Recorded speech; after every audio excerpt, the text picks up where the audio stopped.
Amara's hand shook as she touched her face, her arms, her chest. No blood. She exhaled for the first time since the impact. Min-Jae wasn't as lucky. A thin cut bloomed red along his forearm. "You're bleeding," she whispered. He barely looked at it. But his hand stayed on her shoulder, firm, grounding.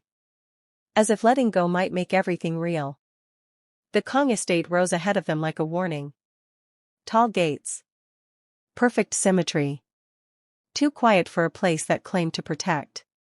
Security swarmed the car the moment they arrived. Questions followed. But no one asked why this had happened. And that was when Amara understood something important. They were expecting trouble. Just not this soon. They were led to separate rooms. Separate wings. Separate silences. Alone in a room bigger than her mother's entire apartment back home, Amara sat on the edge of the bed and stared at her hands. She had crossed continents for this marriage. And yet, she had never felt more alone. Sleep never came. Every shadow felt like movement. Every sound felt watched. Then came the knock. Soft. Controlled. Min-Jae stood in the doorway, jacket gone, tie loosened. "This house isn't safe," he said quietly. Not dramatic. Not apologetic. Just honest. He explained things the way people do when they've been explaining them their whole lives. You don't leave alone. You don't trust the staff. You don't assume protection means loyalty. And then he paused. "If anything happens," he said, meeting her eyes, "you do exactly what I tell you to do." She tilted her head. "And if I don't?" For the first time, his voice softened. "Then they'll use you to punish me." The next morning, Korea woke up to headlines. Photos of them holding hands. Smiling. Perfect. Amara leaned into him for the cameras. Min-Jae's grip tightened just enough to feel real. Too real. Amara started seeing things. The way Min-Jae stiffened when his father entered a room. The way his mother's eyes never softened, only calculated. The way security followed her even when she went nowhere. This wasn't marriage. It was surveillance.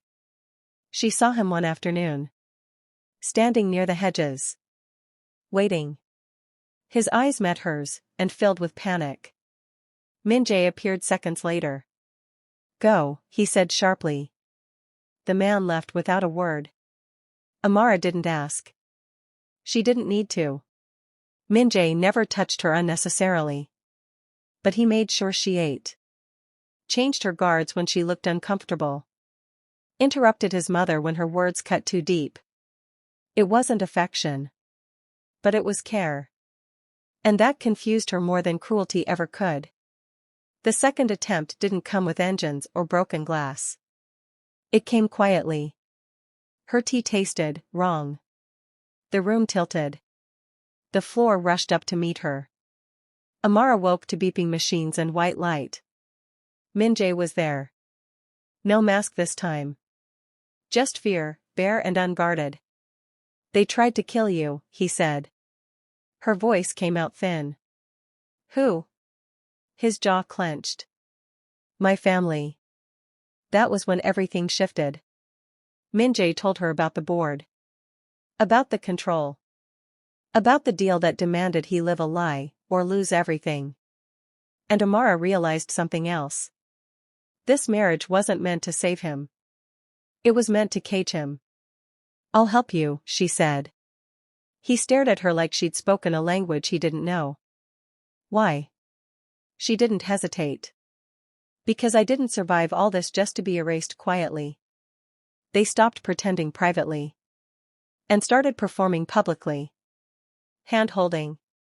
Soft laughter. Carefully staged intimacy. The world saw a perfect couple. Behind the scenes, they planned an exit. Min-Jae finally introduced her to him. "Junho." "This is who I am," Min-Jae said simply. Amara nodded. "Then let's make sure you get to stay that way." Her uncle called.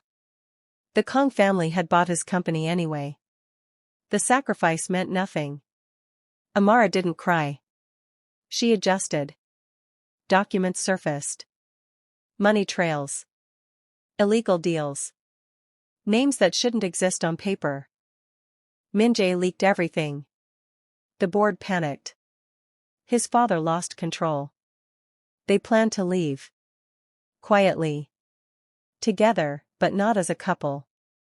On the night it was supposed to end, Amara received a text. Come alone. Or he dies. She didn't tell Min-Jae. Because she knew him. And because she knew herself. The building was empty. Too empty. Cameras blinked from the shadows. A voice echoed. You should have stayed useful. Min-Jae arrived anyway. Of course he did. Because she hadn't run. And he knew she wouldn't. Police lights flooded the night. Journalists followed. Everything collapsed at once. Power doesn't fall quietly. The marriage was annulled. No ceremony. No apologies. Just papers. And space. Amara went home. She rebuilt slowly. On her own terms. A year later, a familiar voice spoke behind her. You survived. She smiled. So did you. They didn't kiss. They didn't reach. They just stood there, no longer trapped by the roles they were forced to play. You were never my disguise, he said. You were my proof. Amara nodded. And you were never my husband. A pause. But you were my beginning. Some marriages are meant to last. Some are meant to fail. And some exist only to break the chains. So everyone involved can finally breathe.